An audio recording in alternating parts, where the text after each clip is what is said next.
What's happening, fellas? You're looking at the most powerful 450 motocross bike ever made. In fact, probably the best 450 motocross bike ever made, the 2022 Honda CR450R. And today, I'm gonna show you the best dirt bikes ever made. Bring them up, boys! This first one here is something that dreams were made of. This is a Honda XR100R. More riders have cut their riding wings on this than probably any other bike made. And let me tell you, you put a pro motocrosser like Chris Canning on it, or a flat track rider, and they can really fly, and they're absolutely bulletproof. This is my personal bike right here. You guys who think I don't like four strokes, this is the bike I keep at the compound to ride. This is the notoriously reliable Honda XR250R.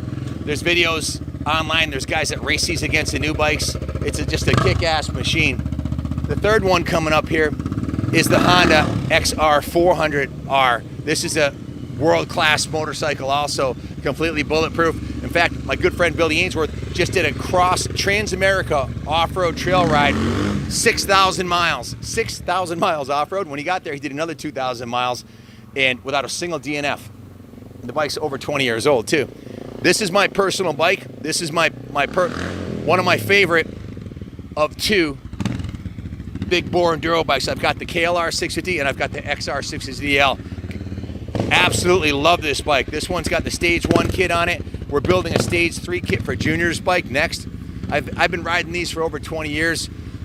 These are absolute monsters. Guys, write in the comments. I know y'all probably started on a Z50 or an XR 100. If you had one of these bikes, that XR 100 is not for sale. The XR 60s, not for sale. The XR 250s, not for sale. Those are my personal bikes. So you haters out there think that I hate on four strokes. That's not true. I race the CR 500 because, well, you can ride that bike in vintage. You can ride it against modern bikes. There's nothing better than winning a moto on a 35 or 30-year-old dirt bike against these new ones. This is my personal brand new 2022 CRF 450R. We're going to be doing a dyno run on this later today, so stay tuned. They're talking 60 rear wheel horsepower on the factory edition, probably somewhere around 57 on this would be my best bet. But let's go back to the beginning here, to this XR100. These things are absolutely bulletproof. I know guys that have run these for 25, 30 years and done nothing but adjust the valves and change oil and put an air filter in it. This one's in pristine shape. Kenny's little brother learned how to ride on this. Sarah, who, if you call her, she'll probably answer the phone. She just learned how to ride on this. It's the ultimate big kids toy, the ultimate pit bike. Bill, you got any words of wisdom on this XR100? Well, I wish they had these bikes when I was a kid, but they're definitely bulletproof. We know that people really ride them hard, and they've been around for years, and they're just indestructible. They're great bikes, and like I said, back when I was a kid, they were mini bikes with lawnmower engines. So yep, same thing here. This is like how old are you, like Bill? a spaceship. 62. 62. I'm 56. In 1984 and 83, when I worked at New England Cycle Sales, Bill worked there also, going back a ways. But like he said, when we were kids, these didn't exist. This is a 2001 model, although they were the same for over 20 years. That same basic engine design. If you get a chance to get your hands on one of those for a forever bike, this is a forever bike. You keep it for 30 years, and it'll never break if you take care of it. User friendly. User friendly. Totally user friendly. This XR250R. Bill Blythe, our resident Isle of Man pro rider here. What are your thoughts on this beast? I love this thing. New England enduros were always important to me because I spent a lot of time doing it. And these bikes were like the bike of choice for everybody. If you wanted to be a beginner, a newcomer, enduro rider, you wanted something reliable, fast, handle good, quiet, you buy one of these. If you're a top rider and you wanted to win a high point, you could buy one of these and do it if you're a really good rider. Amen. This one's got the Wizard tune on it. I wanted a little more power, so Wiz put a high compression piston in it, a cam, jetted the carb, took the stock exhaust and opened it up, and I set a personal record, 5 wheelies around the house without dropping the front end, around the house. My house is 30 by 60, 5 times around. Did you do a stock baseline wheelie? The baseline wheelie was about 2.5 laps. So with the Wizard tune, this is set up for me. I run this at the compound, stock suspension. I absolutely love it. It's an all-day bike. I put the tall bars on it, Renthal bars. I got the bar risers, kick-ass machine. Now this next one here is something you're not going to see very often. This is a street-legal XR400R. This is a world-class machine. You can ride this cross-country, and that's no bullshit. Bill Ainsworth just wrote his cross-country 8,000 miles he put on that bike. without a single mechanical DNF, and it was an old used one that he had gone cross country with. If you're looking for a bike to ride forever with any problems, air cooled, no radiators to break, no issues, bulletproof. What are your words of wisdom on this? You've been spinning wrenches since before Well, since 1975. That was a while ago. 85 now? What's that like? Like 46 years. 46 years. What are your thoughts on the XR400? Well, what a great bike. It's smooth, very throttle responsive, great wheeling machine. I mean, it's just a nice, quiet engine. Plenty of power. Just all around great motorcycle, sure. And this one here has been set up for street legal use, which is not an easy thing to do. It just you had to put the turn signals, everything on it. This is just a world-class machine right here, completely bulletproof. The same thing could be said for the first two. These are fantastic. These are forever bikes. These bikes here. These have been the same. Wiz, these have been the same since what? The 90s? Yeah. 30 years, 30-something years. Yeah. These are big guns. These are great. But now they put an electric start on them. Perfect. Yeah. So it's for us old guys with beat up feet from. That's why I don't have my boot on today. Right, I'll never forget the day that Chris was starting an old XR 650, and it recoiled on him, and he immediately just started screaming, Yep. and he snapped his. F word. As loud as you could hear it. Upstairs they heard me. Was that the day your foot split in half and it was Yeah, bleeding? my toes hit my shin, and with a motocross boot on. He's a tough bastard. Did he get a workman's comp claim? Hell no. He just put his super boot. Show him your super boot. Well, you don't have it I on. don't have it on. He put I his don't boot. need it today. You don't need it today. and dragged his ass into work just like I do when I break my feet. That's what us tough I old dudes put it do. in an ice cooler every hour or so, though. I had an ice cooler I bring with me every day and stick my foot in it. If his bone was sticking out, just tuck it back in and get back to work. That's how us old dudes roll. We're old school, right, Wiz? That's right. So, Wiz, you did a stage 1 kit. I don't like to call them stages, but the first step, we'll call it. Desmog kit. It's set up with a K&N filter. What else did you do? K&N filter. We put the big handlebars. We always do that. Yeah, big bars for the big dudes. Foot pegs. Foot Put pegs. some good foot pegs on it. Yep. The F and F. And that was it. We didn't get into the engine on this one. We had 3 of these We until just jetted it too. A jet kit. we had jet kit in. 3 of these. One. This is my personal bike, Big Red, not for sale. We did the first step on this. Junior has the same bike. We just picked him up one real low miles from Justin Smith. So we sold the other one that Junior had to one of our friends. Gave him a great deal on it. We sold it for $5,000. It was basically brand new. So he couldn't peel off his $100 bills fast enough. But kick-ass machine, affordable, bulletproof. And what I want to say about these bikes is there's a huge aftermarket following on all these. You can get parts for all these bikes, performance parts, pipes, mufflers, engine parts, big bore kits, and they've been around. Like this bike here, like the XR 100, the 250, the 400. They've been around for decades. And the bike Junior's building, actually, Billy, you originally contacted Al Baker's Performance, and you worked with them on a kit, and then Jeff came aboard with the dyno, and Jeff got involved. What are we doing? To stay tuned, because we're gonna do a full dyno on that. And we're doing a dyno today on the CR450R, so stay tuned. What do you guys got planned for Junior's machine? Well, we sent the cam out to Megacycle. They're going to reposition the cam lobes and make them taller and longer, the lift and duration. They're hardening the cam, and I sent the rocker arms out there too. They're going to harden them so the cam and rocker arms don't wear each other out. I'm going to port the head. I'm putting oversized valves in it. Doing a 5-angle valve job. I'm going to put bigger carburetor. We're going to jet it, and we're going to hopefully have close to 50 horsepower with this thing. Megacycle pipe. No, XR only. Muffler. XR only pipe. Guys, I had one exactly like that 20 years ago. I had the full Al Baker big bar. I had the big fin head on it too. Total hooligan machine. I actually hole shot, and Billy Ainsworth Sr. led him in a 20-minute plus 2-lap moto, and he was on a YZ125 on a hard pack track in New York. Huge hole shot. He passed me in the last corner. I didn't even know he was coming because the bike was so loud. I didn't even know he was behind me. He swooped underneath me and got me in the last corner. But you can motocross them. I used to ride it to the motocross track and motocross track. You can enduro them. You can hill climb them. They're absolute monsters. Fellas, we're all here because we love motorcycles. Any one of these guys could be doing something else in a different industry, including myself and Junior. We could all be doing something. We're here because we love bikes. And there's a lot of wisdom here.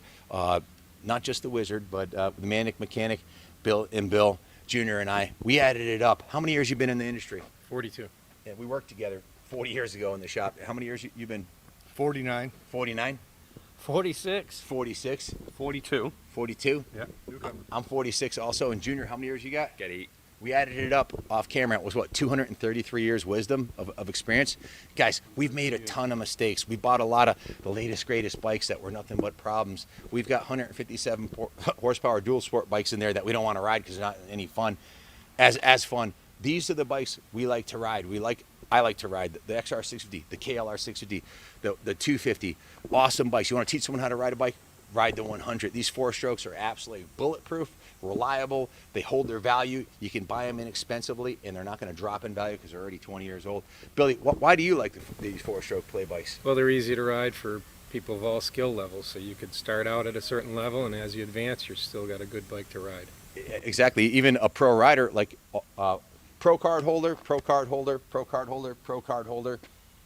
No card holder. Sandbagger behind the camera should have a pro card. Yeah, Kenny actually is not a sandbagger. That's not true. He hasn't pointed out, but he's going to point out soon. He'll be a pro card holder before long. So lots of experience. Now us pros can have, us guys been racing and riding forever, can have as much fun on an XR 100 as any other bike. They're an absolute hoot. Bill, why do you like these 4-strokes? Yeah, the XR 100, for example, a lot of the top pros train on them. Yeah. They have little tiny dirt tracks and they race and have a blast. All the bikes are equal and they're bulletproof. They can park them when they're done. Don't worry about them. Don't have to work on them. Myself, I like the mechanical nature of the bikes where they're easy to work on. When I was 14 years old, I had to rebuild my SL 125, which is the same basic motor as these bikes. I was able to do it with a manual at 14 years old with no instruction. Amen. I mean, it's that simple. You know, I drowned it out. I fell through the ice, pulled it out, and I had to take it apart, and it worked perfectly. Yeah, we make it simple. Meet the happiest people on Honda. That's right. Yeah. Guys, I'm going to pull my own covers here, and because I usually say some rider. It was me. I was at a tight track in Ellington, and Chris Canning, who just got a 14th in the AMA Nationals, he's ranked 19th. He's a top 20 rider in the country. Had an XR 100 with a 120 big bore kit on it, and he caught me and passed me on my YZ 450 on a tight track. The right rider on one of those with the big bore kit, it's 80% rider. And Chris is like one of those next level guys. He's riding like, with the best in the world. So you can go, as you mentioned, the pro riders. The pro riders, the real good ones, can do amazing things on those 100s. It's no joke. Your thoughts? Well, they're really easy to ride, smooth, great power. The longevity of them's great. They're just all around a great motorcycle. I mean, it's a great bike for even a woman to learn how to ride because they're so smooth and easy to ride. You said it was good for what? Easy for women to even learn how to ride on them. Sarah, come here. Now, your dad, Bill, is obviously pro rider, has been forever. Everybody in the industry knows him. You wanted to learn how to ride. What was the bike that you learned how to ride on here at Kaplan Cycles? The XR 100. What was it like? It was awesome. It was the best day of work ever. Yeah. And what did I tell you to do? To keep practicing all the time, right? It's part of her company vehicle. She can ride anytime you want. Yeah. We tried to get her to ride it today, but she had her flip flops on, and she didn't want to. She's not that confident to ride on the tar and flip. Listen, we got to get the ladies in the riding. Why? Because they are the moms that decide whether the kids can ride. So we got to get the ladies. We all have moms, right? And if our moms weren't into bikes, then we wouldn't have gotten an early start. Very important to get the women riders involved. Get your wife involved. Get your girlfriend involved. Get your daughters involved. My daughter, Jordan, we don't talk about this much, but she's the only girl in the history of motocross that I know of who has ever beaten the boys in a motocross championship 4 times. She won 4 to 6 year class championships at NEMA, which was the most competitive kids racing group. How? She rode all the time. She loved it. She'd ride every day. So that's what it's about. Get on your bike and ride. They're awesome to learn how to ride on, and they're awesome once you're a pro rider to have fun on. They call them play bikes. If you're depressed, you're out of shape, you want to get in shape, it's kick-ass exercise. Ride your bike around. Do this thing I call bike squats. You sit down, stand up, sit down, stand up. Try doing that. If you're out of shape, you might get 20 reps. You can get your upper body in shape. You can tone your whole body and burn calories riding bikes. It's killer exercise and it's fun. You're outdoors and you're not going to catch COVID. So Me and my son jam on them together, and boy, we have battles together. What do you guys have? We had 2 TTR 125s, and Another it was kick-ass so much bike. fun. Yeah, I used to have Yamaha's to cut the track to catch him and just stuff him in a corner just because he was faster than me. But I found him one way or another, and he'd yell at me. So Wiz, what are your thoughts? You might have already answered the Cheat a question. little bit. What do you like best about these 4 strokes for? They're just really user-friendly. Someone that doesn't know how to use a clutch, you basically could take your hand off the throttle if is an idle set right, and you can just let the clutch out easily, and the bike will take off for you. That's how, I mean, you can't learn to use a clutch any easier than one of those. Perfect beginner's bike. And again, you're not going to wear it out, and a pro level rider can have just as much fun. So thanks for watching. We don't hate four-strokes here at Kaplan Cycles. In fact, we love them. We love them all, from We mini love all bikes. bikes. Yeah, we just happen to be racing the two-strokes, the 500s, because that's what gets our adrenaline pumping. Nothing like dumping the clutch with 60 rear-wheel horsepower. And now So- we've become known for it.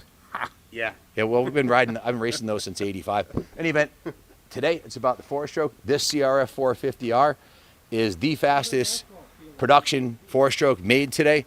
And I'm going to put a dyno tire on it as soon as you're done. Hold the bike. Yep. We're going to tell you guys what this is putting down for real world rear-wheel horsepower, where it really matters, and how much torque it has compared to a 35-year-old two-stroke. Hopefully, it's more. It better be. I mean, Honda's had a long time to. Hey, and you know the best part is we paid for this bike with our own money, and Honda didn't send it to us. So there's no sugar coating. There's no bias here. Oh, no. You're gonna get the raw facts. I paid full retail. I'll show you the invoice. 11,000 plus on this thing, no discount. Bought it from Nalt's Honda. They were great, but they had a line of people out the door who wanted to buy it. I had my name on one. There's less bikes than there are clients. So, like Kenny said, we're not getting paid by Honda, not a penny. This is my hard-earned money tied up in all these bikes. If we don't really like it, or it doesn't put out the power, If it sucks, we're going to tell you. if it's got bad electronics, you'll know about it. You'll be the first to know. They have had some issues with electronics on this. I just called John Major. He's a the #1 New England pro vet motocross rider right now. He's winning the championship point series, battling with Jack Camellia and a few other guys, and your neighbor, Jeff Facello. Jeff Facello. So She is expert. John has one. He told me they've had some issues with the CDI boxes. They had some issues with the mapping of the ignition, but he has the factory edition. He loves it. He swears by it. He's getting mad hole shots on it. I had a couple issues with it stalling. I don't know if I think the idle's too low. the idle's too low. Yeah. So The spec out idle, believe it or not, they're supposed to idle around 2,300 RPMs. It's not like an old school big ball, big stroke, long stroke. They idle at 1,100 RPMs. So if it's a father, they tend to turn the idle down because they don't know. They got to look in the manual and see what the spec is. It needs to idle that high to pull enough vacuum to keep these things running, so you don't cough them out. They'll cough right out on you install if you have the idle too. guys, there's one thing Junior knows about, but he mentioned these are pre-China Hondas, pre-Taiwanese Hondas. What is that? These are all made out of Japanese metals. They're VIN freaking numbers bulletproof. The pistons are VIN awesome. numbers start with JH. If it's Japanese Honda. Japanese Honda. So I had one of the Taiwanese Hondas, CRF 250L, and it didn't fall apart, but I'm wondering how they're going to last 20, 30 years down the road. We've seen pistons exploding on some of the cheaper metal bikes. Yeah. There have been issues with electronics. That's a whole nother issue. This one here is made in Japan, right? Mm-hmm. So some of the new Hondas, if it starts with JH, is a Japanese Honda. Some may be made in Taiwan with less quality metals. Well, yeah, the race bikes are still made in Japan because they need to be held to a higher standard. It's the play bikes that they're starting, the small bore, the CRF 110s that are now they're not being made in They're Japan. China bikes or whatever. Okay. Guys, that's about all I have to say. We're going to let this 450 do the talking on the dyno, so stay tuned for the next video. Thanks for watching. God bless America.